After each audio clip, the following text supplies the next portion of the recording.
Hello, જય માતાજી, જય શ્રી કૃષ્ણ. કુક વિથ જીજ્ઞામાં તમારું સ્વાગત છે.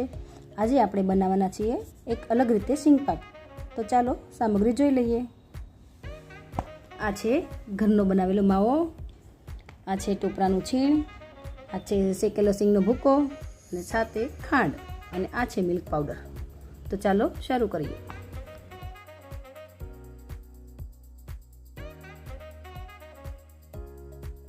તો ગેસ ઉપર એક વાસણ ચડાવો. તેમાં સૌથી પહેલાં ખાંડ નાખીશું અને ત્યારબાદ તેમાં ખાંડ ડૂબે એટલું પાણી નાખીશું અને પછી એને હલાવીશું. આપણે દોઢ તારની ચાસણી આવે ત્યાં સુધી હલાવશું.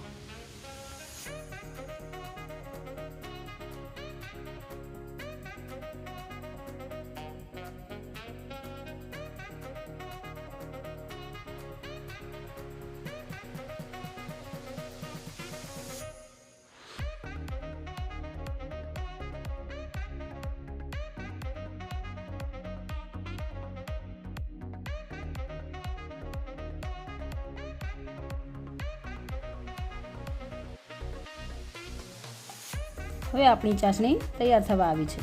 તો જોઈ લઈએ. આપણે આ રીતે ચેક કરીશું. જુઓ, તાર પડે છે એટલે આપણી ચાસણી તૈયાર છે. તો ચાલો એમાં સૌપ્રથમ માવો નાખી દઈએ.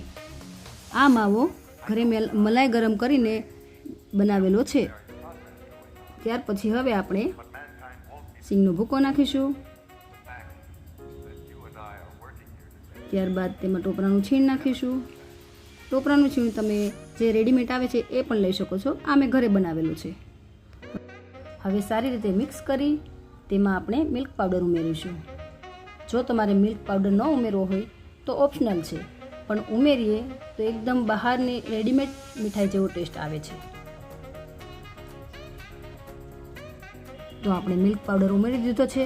તો સારી રીતે હલાવી લઈશું.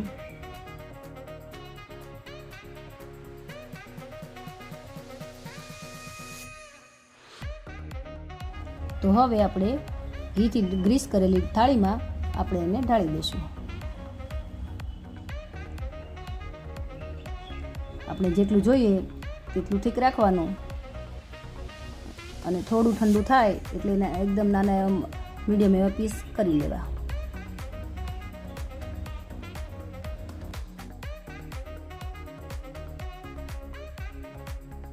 જો સરસ એવું થઈ ગયું છે, થોડું ઠંડુ થઈ ગયું છે, તો હવે આપણે એના મીડિયમ એવા પીસ કરી લઈશું.